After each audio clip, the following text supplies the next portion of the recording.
We'll call this meeting to order of the November BZA Plan Commission. Do the Pledge of Allegiance. I pledge allegiance to the flag of the United States of America and to the republic for which it stands, one nation, under God, indivisible, with liberty and justice for all. Good evening, everybody. So we're going to kind of redo this here. We had a minor glitch last month, and I jumped in on we went through these petitions for Mr. Lane, and we actually weren't supposed to do them until this month. So we're going to do this again. But we have a quorum for the BZA, so we'll go forward with this. Special exceptions and variances on 50 and 74 Tennessee Street, and then 5005 South Pennsylvania. I'll let you have this, Jeff. Oh. Can we review last month's minutes? Oh, I'm sorry. Minutes, and yes, we can. Thank you. October minutes for BZA and Plan Commission. Did everybody get their copies? Any questions? Can I have a motion to approve the minutes? I will make a motion to approve minutes from October 4th, 2022. Yes, second. All in favor? Aye. Aye. Opposed? Okay, thank you. One of these days I'll get that right. Back to the special exceptions and variances. Jeff, you want to go ahead and... Yes, and I'm going to follow some rules tonight. We've got two special exceptions and two variances to look at, and you should take them separately. We can talk about them together, but when you do a motion, do 50 and 74 Tennessee as one group, and then 5005 South Pennsylvania is a separate one, because they're slightly different on the variance side of things. Your procedures actually call to introduce it, just kind of like what we're doing, and then actually have the petitioner come up and present, and Dwayne's here and Ben Comer representing him here. He can walk you through what those are real briefly if you want, just so the public knows what we're doing. And I'm just trying to follow the rules. So Ben, you sure want to do the honors, or I'd be happy to. Or do you want to let me keep reading? Whatever the board would like. Make sure I get the right one here. The first one on your agenda is the 50 and 74, right? Yes.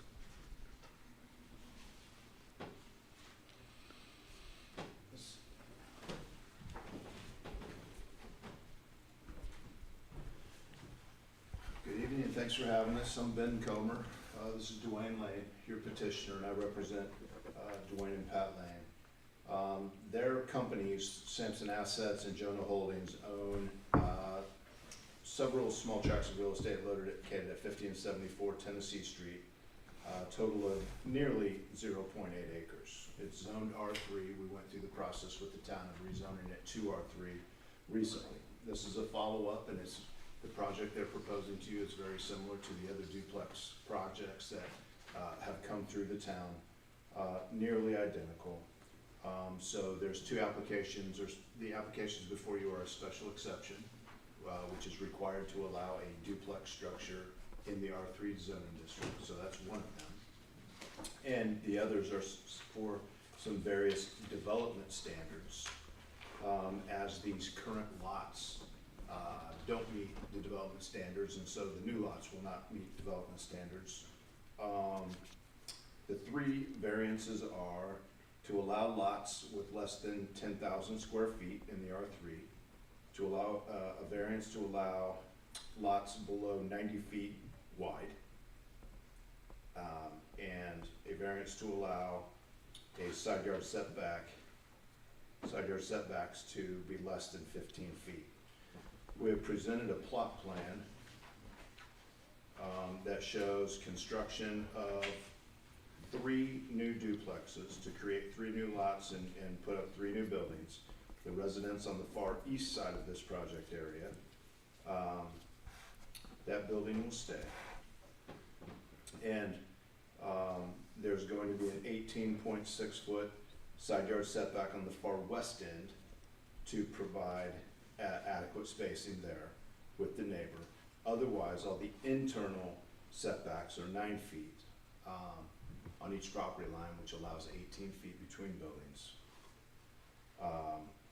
The lot sizes range from, the lot sizes range from 6,978 feet to 9,087 feet. The widths range from 48 feet to approximately 57 and a half, roughly. So that's the rundown on the Tennessee Street project, and Dwayne and I are happy to answer any questions you have. We have any questions? Nothing other than we discussed in the last meeting about making sure the wording was right for the whole perimeter of the property. Okay. He went over that, and I'll reiterate that here in my recommendation, because my recommendation was a favorable recommendation for the variances. The setbacks for 15 feet is to remain on the western edge of the property, giving the setback reduced from 15 to 9 feet on the internal lots, which is what's on his plot plan. The variances, like he said, on the lot sizes from 6,978 square feet up to a little over 9,000 square feet were fine. And then the variances on the lot widths, as he said, were exactly what I was recommending, so. Yeah, I just meant the like we had talked about the wordage, because it specifically lists the western edge of the property on the proposal. On your petition, it listed the western. Like In your application, it listed it, so I just wanted to clarify here. Most of your documents show 18, whatever that foot is on the west, but there was one that Yes, listed that. correct. What I meant was, is as long as the wordage, like we discussed the wordage, as long as it was that.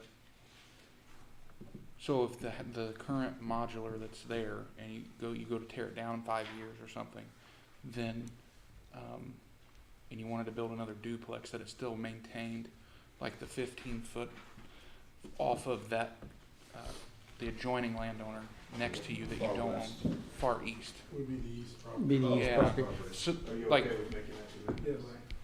yeah, that was the only, just to make sure that way, because I know things can happen if you went to put another duplex there at some point, just to make sure that we weren't building too close to that eastern edge. We'll make that commitment to the extent it has not been made, sure. Okay. Yep, Yeah, and we'll that was- maintain a 15 foot on the east side for any new structure. I don't know what it is right now. Do you have It's any idea? 18, I thought it was 18 feet, There's isn't it? 18 feet proposed on the west, there is no Oh, there is dimension no, on the east, because Oh. it's an existing. because it's structure. existing structure, okay. Correct. It's like we did on the other. probably- It doesn't look like 15 It's feet now. probably not 15 feet today, but it is. It was just similar wordage to when we did the other developments, that the variance was just between your buildings, not, The new lot's 56 feet. Fair. That's Well, you know what I mean, like it was the outer edges kept standard, Internal. right, Internal. yep. Yeah, Fair. Yep, that works. I think that was the only question I should really work. had on that one.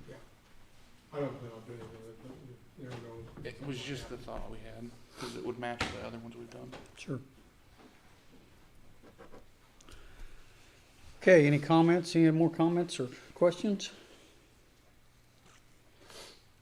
All right, I'm looking for a motion to approve the variances on 50 and 74, lots 50 and 74. I'll make the motion. Do I have a second? Yep. All in favor? Aye. Aye. All opposed? All right, 5005 South Pennsylvania. We'll let them, you can go through Yes. the variances. Sure. Sure. Um, Thank you. Conceptually, this is the exact same idea. This lot is at 5005 South Pennsylvania Street. There's an existing house on it. It's about 0.30 acres. And it was recently rezoned to R3 to allow us to come in today to ask for a special exception to allow a duplex on this lot. So that's one of the applications. The only other variance from development standard we need is to allow the width to be less than, to allow it to be 66 feet, because that's what it is today. So the existing lot does not meet the standard, and so just for clarity, we'd ask for a variance to allow a lot width less than R3 because it's existing today. Okay. So those are the two applications we've asked for, and nothing further. Okay. And again, staff was recommending favorable of it because it's very similar, but Right. he can meet the setbacks Setbacks. on this one, so that was the big difference Sure. between the two proposals. Sure. All right. Looking for a motion to accept the special exception and the variance on 5,000 South Pennsylvania. I'll Second. All in favor? Aye. All opposed? All right, motion carried. Well, gentlemen, Thank you all very much. thank you. Appreciate your time. All right. Comprehensive Plan Okra Grant update. Do we know anything? We know that Mike has got the application in. Okay, He is hopeful we'll hear some announcement by the end of this week. They don't always meet their Sure. deadlines, but he's very hopeful because of how we did it, because we were going in for only the 40,000 instead of the 50. Our grant match was higher, so our scores should be higher, so he was very high on that. So okay, we're hopeful that that goes forward and you'll be undertaking a comp plan shortly. okay, good deal. Well, Um, thank you. If we get it announced, hear anything, I'll let this body know, and Okay, would definitely let council know at next week's council meeting if we hear before then. sounds great, So, sounds great. there is one other item I wanted to let everybody know here. I know Doug knows and you two know, I've actually resigned my position with the town of Clayton. I was made an offer with Hendricks County Bank that I couldn't refuse on a full-time position, so I'm moving over there. But I did commit to Doug to make sure I stayed through this meeting and through the council meeting, and then going after that, if there's questions, stuff you need help with, obviously I would come back and answer to the best of my abilities to help you guys out. I want to truly see you through see you get the grant for the comp plan and get through that, because I think it will bring up a lot of great discussions on where the town of Clayton's going to go and help you determine what your direction's going to be. I think my hope out of that process is you get a lot of community input and you figure out what direction you want the town to go. I think as a manager here, that's kind of the hardest part with some of the documents. There's really not a clear vision in a document out there. Yes, there is an old comp plan from '07, but we're in much different economic times than we were back then. And we've had some growth. Sure. So, Well, personally, I want to thank you for your service to the community, and I know it's a job, but I feel like we've actually made some drastic improvements to our, if nothing else, the process in these meetings. I feel like I'm much more educated now in the process that we've been doing, and I've been doing this a long time, but I've learned a lot, and I greatly appreciate what you brought to the table for us. So. All right, anything else from anybody? Uh-oh. Doug's got stuff. Oh, good deal. So as everybody's probably aware, we have a vacant lot across the street at 12 East Michigan. And we have, we talked about what we want to do with this property before, some ideas, thoughts. I did find the Indiana Housing and Community Development Funding Program works with a private group to help raise money for outdoor spaces, community-based things. So I was kind of looking at some of their projects. They did one in Danville recently. I don't know if how many people have been on the square recently. The alley that runs east-west, just south of Frank's place, used to be just a little place people would squeeze through from the parking area into the square to go to businesses or something. They cleaned it up, painted a mural on the wall, they put an archway over the top, made it just, instead of just a alleyway for people to pass through, it's now a gateway up there. They got all the money for that project through this Indiana Housing and Community Development project. Now some of it is a fundraising kind of an idea, so you can actually just fundraise through businesses or other philanthropic kind of agencies that might want to donate to stuff, whether it's Eli Lilly or, you know, some of these big companies like to donate to different community projects or Main Street America, that kind of stuff. So, but some of it's also just how to find grant money for a small town like Clayton to use for an outdoor space. So if we wanted to do, you know, an outdoor bathroom with a water fountain and, you know, some green spaces along the edge or in the middle, like some shrubs or trees or whatever we want to do, and that's, I mean, it's a blank canvas right now. It's just there's a little hole in the ground over there, but which as soon as we figure out the details of the sewer lateral and where it's actually going, because It's pointing in the wrong direction. it doesn't go towards our sewer pipe that's closest to that property. So we're like, it's weird, but so we're gonna work on some of those kinds of things. But we wanna, you know, put together a nice plan moving forward, which, you know, can be costly. I put on your little paper I handed out just some different ideas that I found on the internet of a little public outdoor bathroom space.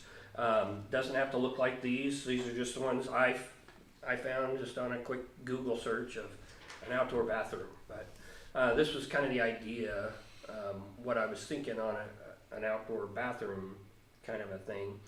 These run anywhere between $40,000 and $60,000. Paving is going to be expensive. $13 a square foot is kind of the current going amount. And we've got a little over 12,000 square feet in that space. Of course, the space has to be, we need to survey it, make sure we know where the actual borders are, maybe have the assessor put a pin there, or whoever the surveyor does, puts that, you know, they put that pin in the ground so we know where our borders are. Apparently, when Don Bartley owned it, there was a dispute on where his, the eastern edge was, whether it was at that post or the edge of the, anyway. I just want to make sure we have a legal, you know, survey done so that it's, but currently, like I said, it's an open canvas, empty canvas for us. So come up with some ideas, you know, maybe come up with some thoughts on what you want, you know, that to look like in, you know, the near future. Hopefully we can actually, you know, get it, you know, smoothed out, some gravel down. We can start using it as a, you know, gravel parking lot for initially. Short term, yeah. For short time use. But then, you know, eventually we'd like it to look, you know, like an inviting, you know, home for cars and people to, you know, use when whether they're coming to the town hall for business or going to the, you know, downtown shops or other kinds of things like that. I think it'd be a great space to turn into kind of a unique welcome to Clayton. You know, here's our downtown. Do we know what the lot size is there approximately? It's 94 by 127. That's a little better than approximately. So 12,083 square feet is what I calculated. Go ahead. So on these three options, the super cute one on the bottom, Does is that one, it costs without any kind of water, bottle refill or water fountain? Or would that be an added cost, or is there something internally for that, in lieu of the outdoor, water bottle refill station? Cause it's super cute and goes with kind of our vintage town look, but I didn't know if maybe that meant internally there was a water fountain. Yeah, I don't know, this was just a picture I grabbed off the internet. I didn't look into it more in depth than that, but yeah, I mean, I'm sure the engineer or the construction company could put an alcove on that front, And you you've know, got elevation there. all kinds of choices with this. These are showing Oh, okay. men's and women's. You can do a unisex one with the stuff on the outside, and if you Google that, you can find examples of that. I've seen examples of that. I can give you a location to go see that bottom one, something that's very near to that is in Brownsburg. They actually, it was a pre-manufactured building, they dropped it in. Actually, all three of these on the website showed them just, It's a yeah, they were just dropping it pre-manufactured- off of a flatbread. They pulled it into Oh, town. wow. Oh, so that doesn't reduce the cost though? No. No, they still charge you for, yeah, Yeah. they build it at the factory and then haul it in. These are so- designed for public spaces, so they're stainless steel toilets. They're the indestructible type stuff because they, Yeah. in the parks world, if you don't do that and put a residential style toilet in it, you'll have a broken residential style toilet in a lot of areas. So they tend to put a little bit more money into it. My guess is the bottom one here is a year-round kind of example with a heater in it. You can get them with or without that. So that's where your $60,000. No, No? it goes up, believe me. Some expensive outhouses. Yes. Currently, we don't even know if the well that's on that property works. Eli English is gonna come and evaluate it. He's gonna check out the wellhead. He's gonna bring it back up to elevation because in the excavation process they knocked off the top of the pipe. So, which happens.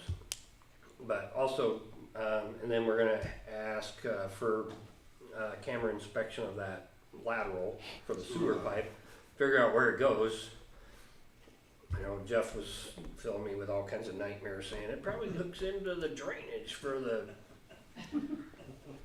That structure was old enough, it would have been pre-sewer. Oh, yeah, but there's a lot of houses like that in town. So it could have gone out and done a complete U-turn to connect back Oh, into the sewer. absolutely, absolutely. Because it was going out originally to the Septic. septic area, whatever they classified for septic back 100 years ago. And sometimes it was just an outlet into a ditch. Yeah. Sometimes it was into a little pit area. Mhm. So there's all kinds of things you could find. And with that house being vacant for as long as it was, there was no use, so if there was any obstructions or anything like that, you Don't have any idea. no idea what condition it's in there. You know, the pipe that's exposed over there looks to be in pretty good shape, Yeah, so it's clay tile. it's clay tile. So we're gonna get all that checked out, but just kind of something for this group to think about. What do we want to put together as a plan to then present to the town council and say, here's what we'd like to see to fit with, you know, the idea of downtown Clayton, the fact that we know our hope is that Vandalia Trail is gonna come from the park along Michigan and this be a stopping point for those people on the trail. I mean, those are just some things to think about for the future. What do we want to dream about for this? I have one more question. I've noticed that in certain countries and in certain areas of America, there's like, return bottle, machines that actually instantly give somebody a little bit of cash back. It can also be a means of generating a small amount of income, but if you have a large number of people doing that on a regular basis, not only do you reduce your trash, but you're helping more green, you've also generate more activity in that area. Would we ever consider, like just a pop bottle machine or a water machine, vending machine, but also next to it, the return bottle, for lack of a better word, vending machine. But, when we first opened, we looked into maybe possibly, just didn't know how that would work, but just having one on our property just for people to, bring their bottles to and get cash instantly, and then another company handles it. So it wouldn't be something Jeff and I would have had to have dealt with, but it would have maybe cut down on people throwing bottles on the property or just needing a little bit of extra cash and then they've got it. I didn't know if there were any ideas that anybody had of us being able to generate a little bit of income from that spot, that would help with the maintenance of it. I don't know anything about our budget or how much we have or how much maintenance that's gonna require, especially you guys were talking about some really beautiful landscaping. Then what party would be responsible for the upkeep and the maintenance of all that? And would that come out of the, budget? Town would be responsible. Come out Yeah, of it's town property, so town would have to do the landscaping and maintenance of that. But I know what you're talking about, like in Germany, you can go get on the subway by taking enough, Yes. you buy your ticket by recycling Right. at the ticket counter. and you Options get- in lieu of money. So kind of, Yeah. right. If you're in, like Iowa, has a security deposit on glass, like wine bottles. Right, And you take the wine bottle and you get the nickel back or whatever like that. right. It's just Type of something I stuff. perused. But that's a Yeah. state thing in Iowa, they have a deposit that you have to pay when you buy I see. that Okay. glass bottle, and you're essentially getting a deposit back. Michigan used to have something like that Yeah, the for cans and cans and glass. bottles and everything, yeah. I don't know if they still do or not. I don't know. Raise a little bit. I'm drinking beer in Michigan lately. Yeah, that's a good idea. So to apply to the Indiana Housing and Community Development program, I need to have a project name. Okay. So if people who are more creative than I am want to, scratch their head and think about a project name between now and next meeting, then we can put a project name to it, apply, and then see where it goes from there. The worst they can do is tell us no. Couldn't you just call it the Welcome to Clayton Center? Circle Center. Because Plainfield used to have one. Plainfield had one over there by Primo's. I think that's what it was. Was it Primo's? The, what is that road? Hadley turns into, when you go across 267, it's still Hadley when it's going east. But right in that area, they used to have, where they built that new hotel, they used to have a Welcome to Plainfield, little welcome center. And all it was a little green space with some parking, a couple benches, and 2 restrooms. And they were open year round. Had heat, AC, the whole 9 yards in there. And then it had little brochures of other businesses in the town, which, I mean, we don't really have the need for that. We don't have enough businesses in the town for that. But it also gave like I like a disagree. store. I think we do have enough business in town. I mean, I'm just saying you can see them on Main Street, but I guess I'm comparing us to Clayton, or to Plainfield, the size of businesses they have. But they had like a little plaque that talked about Plainfield. It was real brief, but just something that was there, and it was just called the Plainfield Welcome Center. I just know that I used to stop in there, And so some if of we them, I've kept it seen simple, something like that where it's basically, it's not, you got the restrooms kind of by itself, and then you got a Gazebo or something. a bulletin board with a thing yeah, on it. theirs Put 'em was So it's just not like a- a big A-frame, so it was like a covered porch basically all the way around it, Yeah. and the restrooms were right in the center. That way their plumbing and stuff was together, I would assume is why they built it that way, but But I've seen some welcome signs where the restroom was separate, and it was just a little welcome station where, little few brochures and a map behind, up there telling you where you are and welcome to the area, a bench or 2. I think that might keep it as simple enough for people to understand it and to look at things. You could give a list of like current town council members or, town manager, whatever. if you wanted to over there, and then that way people that are up from the area could check it out, read a little town history, and see who's in charge, type thing.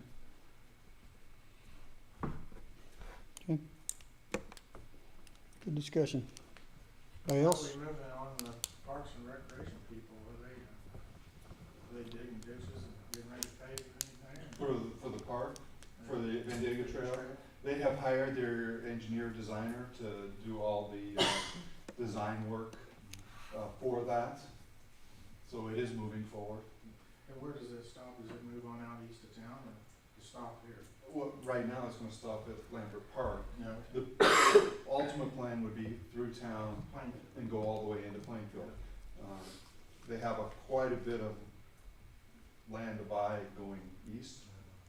You know, I forget how many it was, whether it was 10 or 15, but they're working on that, buying land there. But this section, they're ready to connect it up to Amo, and then, because Amo goes probably west. So, What's their view at time to go to Plainfield? Do you have any idea? no, it all depends on funding from the council, last time I talked to them, Yeah. so. And with the land acquisition, I would think it's gonna take a little bit. I'll probably be too old to ride a bicycle by then. Your scooter, your power chair. I'm gonna I'm gonna start. Looks like they're getting ready to start laying sewer line now. Yeah. The sewer for the school project Yeah, is that moving? is moving forward, talking to George, they're wanting to complete that, if not by the end of the year, early next year. So So they're I've seen- boring, they're directionally boring the whole, pretty much the whole thing. So I seen a surveyor out there today. Yeah, I seen them out there Setting marking it, and they elevations. dropped a bunch of pipe off, and Yep. figured if the pipe was on the ground, they're getting ready to start laying it. Yeah.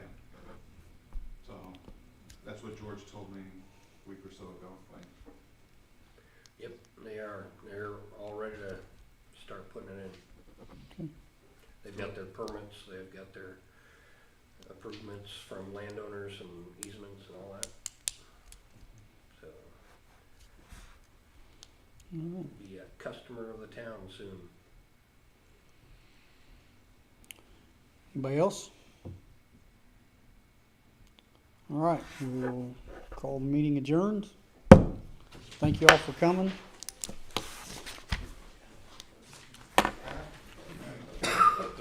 Clayton Williams.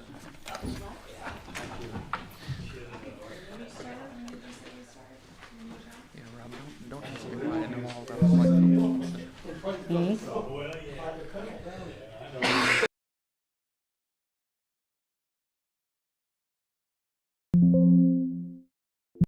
Mhm.